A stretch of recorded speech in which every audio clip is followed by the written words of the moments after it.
birthday, as many of you know, is now 51 years old.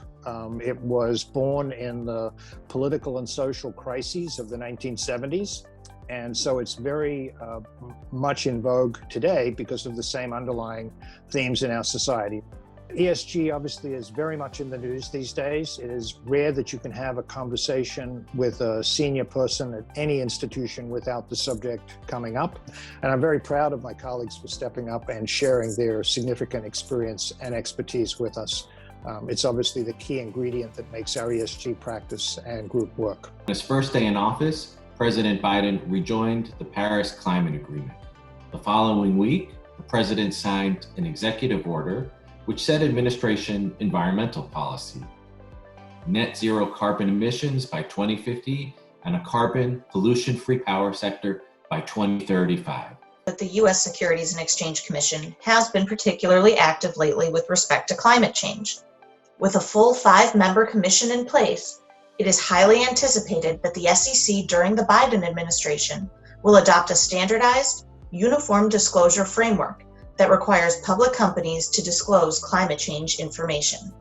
As our planet needs emergency action to avoid catastrophic climate-related disasters that should intensify in the years to come, incorporating the price of carbon in the way corporations do business becomes urgent. In Brazil, the creation of a more broad national emissions trading system is under consideration.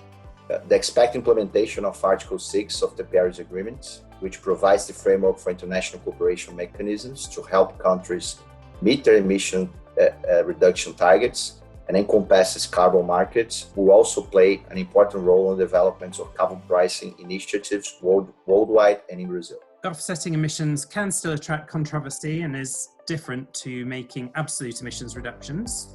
This is an area that requires commitment and accountability at board level. We recently celebrated the 10th anniversary of the adoption of the Nagoya Protocol to the UN Convention on Biological Diversity. Having the protection of biodiversity in mind, parties to the protocol have committed to so-called access and benefit sharing principles. In a nutshell, access to genetic resources and to associated traditional knowledge can only be done upon obtaining the prior informed consent of authorities in the country of origin. The desire to embrace sustainability in Asia has led to an increase in firms and funds coming to market that are dedicated to addressing the environmental or social aspects of sustainable development. Today, the green claims are subject to the generic EU rules on misleading and comparative advertising, as implemented in the individual EU member states. However, significant changes are expected very soon, towards the mid-2021.